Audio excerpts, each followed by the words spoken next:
राम राम राम राम राम राम राम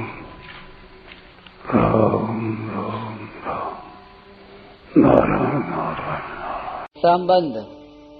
भगवान ने पहले 12वें श्लोक में कहा कि ये सात्विक, राजस और तामस भाव मेरे से ही होते हैं, पर मैं उनमें और वे मेरे में नहीं हैं। इस विवेचन से यह सिद्ध हुआ कि भगवान प्रकृति और प्रकृति के कार्य से सर्वथा निर्लिप्त हैं। ऐसे ही भगवान का शुद्ध अंश यह जीव भी निर्लिप्त है। इस पर यह प्रश्न होता है कि यह जीव निर्लिप्त होता हुआ भी बंधता कैसे है। इसका विवेचन आगे के 13वें श्लोक में करते हैं। त्रिभिर्गुणमयैर्भावै रेभिः सर्वमिदं जगत् मोहितं नाभिजानाति मामेभ्यः परमव्ययम्। इन तीनों गुण रूप भावों से मोहित यह सब जगत इन गुणों से पर अविनाशी मेरे को नहीं जानता। व्याख्या। त्रिभिर्गुणमयैर्भावै रेभिः सर्वमिदं जगत् मोहितं नाभिजानाति मामेभ्यः परमव्ययम्। सत्व, रज और तम तीनों गुणों की वृत्तियां उत्पन्न और लीन होती रहती हैं। उनके साथ तादात्म्य करके मनुष्य अपने को सात्विक, राजस और तामस मान लेता है, अर्थात उनका अपने में आरोप कर लेता है कि मैं सात्विक, राजस और तामस हो गया हूँ। इस प्रकार तीनों गुणों से मोहित मनुष्य ऐसा मान ही नहीं सकता कि मैं परमात्मा का अंश हूँ। वह अपने अंशी परमात्मा की तरफ न देखकर उत्पन्न और नष्ट होने वाली वृत्तियों के साथ अपना संबंध मान लेता है। यही उसका मोहित होना है। इस प्रकार मोहित होने के कारण वह मेरा परमात्मा के साथ नित्य संबंध है, इसको समझ ही नहीं सकता। यहाँ जगत शब्द जीवात्मा का वाचक है। निरंतर परिवर्तनशील शरीर के साथ तादात्म्य होने के कारण ही यह जीव जगत नाम से कहा जाता है। तात्पर्य है कि शरीर के जन्मने में अपना जन्मना, शरीर के मरने में अपना मरना, शरीर के बीमार होने में अपना बीमार होना और शरीर के स्वस्थ होने में अपना स्वस्थ होना मान लेता है। इसी से यह जगत नाम से कहा जाता है। जब तक यह शरीर के साथ अपना तादात्म्य मानेगा तब तक यह जगत ही रहेगा, अर्थात जन्मता मरता ही रहेगा, कहीं भी स्थायी नहीं रहेगा। गुणों की भगवान के सिवाय अलग सत्ता मानने से ही प्राणी मोहित होते हैं। अगर वे गुणों को भगवत स्वरूप माने तो कभी मोहित हो ही नहीं सकते। तीनों गुणों का कार्य जो शरीर है, उस शरीर को चाहे अपना मान लें, चाहे अपने को शरीर मान लें, दोनों ही मान्यताओं से मोह पैदा होता है। शरीर को अपना मानना ममता हुई और अपने को शरीर मानना अहंता हुई। शरीर के साथ अहंता ममता करना ही मोहित होना है। मोहित हो जाने से गुणों से सर्वथा अतीत जो भगवत तत्व है उसको नहीं जान सकता। यह उस भगवत तत्व को तभी जान सकता है जब त्रिगुणात्मक शरीर के साथ इसकी अहंता ममता मिट जाती है। यह सिद्धांत है कि मनुष्य संसार से सर्वथा अलग होने पर ही संसार को जान सकता है और परमात्मा से सर्वथा अभिन्न होने पर ही परमात्मा को जान सकता है। कारण इसका यह है कि त्रिगुणात्मक शरीर से यह स्वयं सर्वथा भिन्न है और परमात्मा के साथ यह स्वयं सर्वथा अभिन्न है। अस्वाभाविक में स्वाभाविक भाव होना ही मोहित होना है। जो प्रतिक्षण नष्ट होने वाले तीनों गुणों से परे हैं, अत्यंत निर्लिप्त हैं और नित्य निरंतर एक रूप रहने वाले हैं, ऐसे परमात्मा स्वाभाविक हैं। परमात्मा की यह स्वाभाविकता बनाई हुई नहीं है, कृत्रिम नहीं है, अभ्यास साध्य नहीं है, प्रत्युत स्वतः स्वाभाविक है।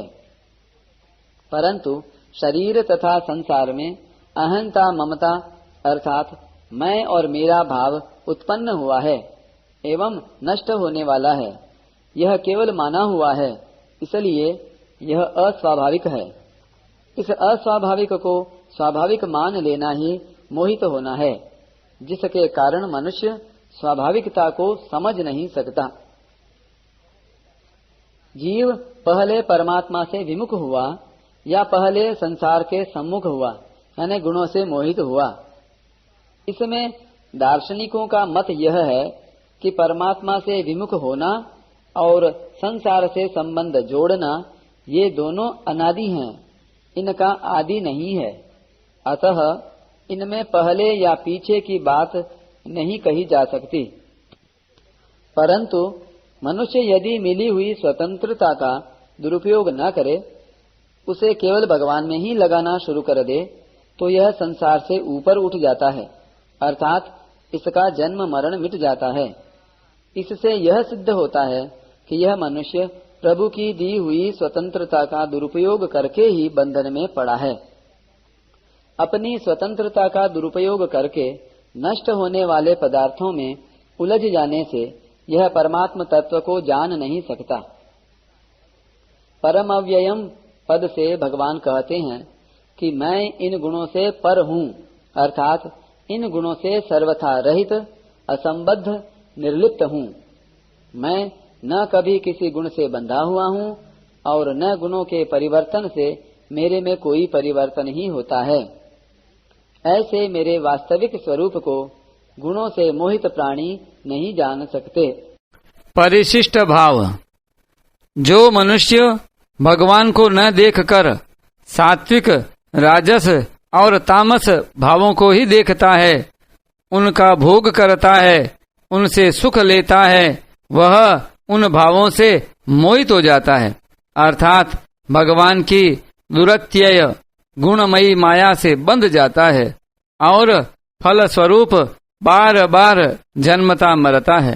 तात्पर्य है कि सात्विक, राजस और तामस भाव, कर्म, पदार्थ, काल, स्वभाव, गुण आदि अनित्य हैं और भगवान नित्य हैं। जो अनित्य का भोग करते हैं वे बंध जाते हैं, परंतु जो अनित्य का त्याग करके नित्य स्वरूप भगवान का आश्रय लेते हैं वे मुक्त हो जाते हैं।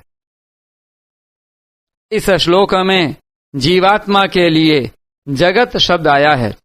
इसका तात्पर्य है कि जिसकी सत्ता विद्यमान है ही नहीं, उसको सत्ता और महत्ता देकर उससे संबंध जोड़ने से जीव भी जगत हो जाता है।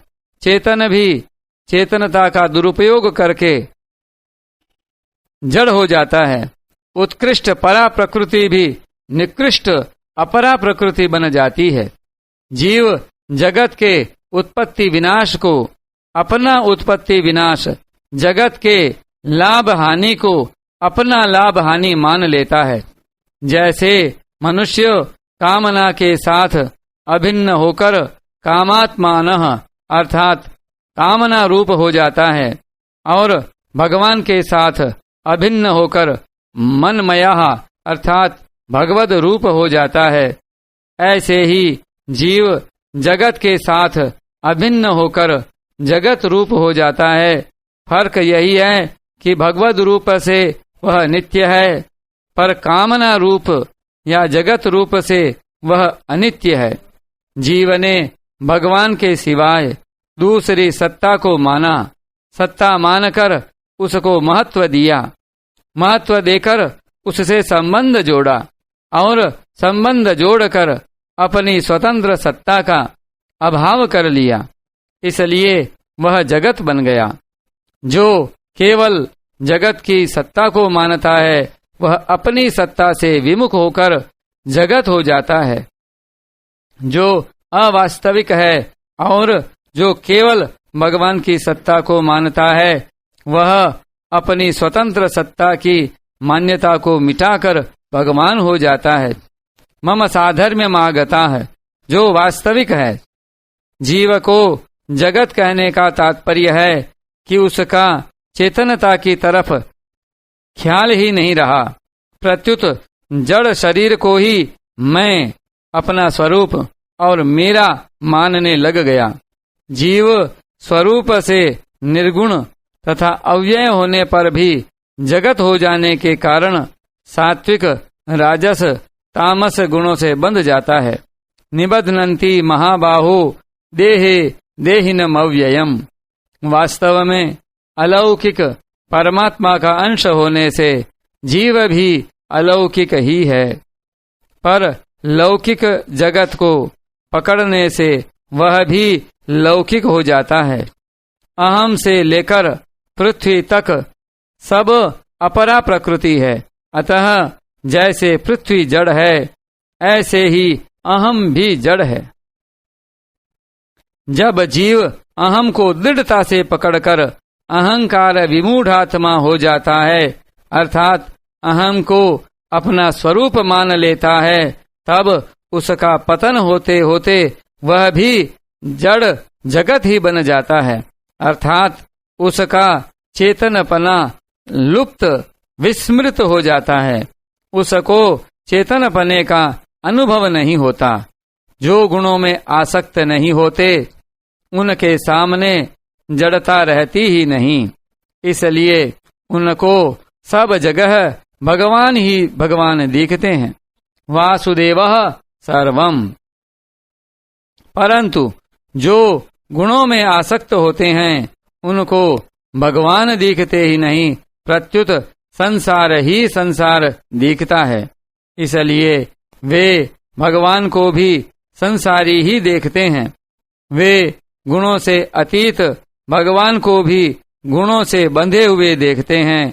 अविनाशी भगवान को भी जन्मने मरने वाला देखते हैं।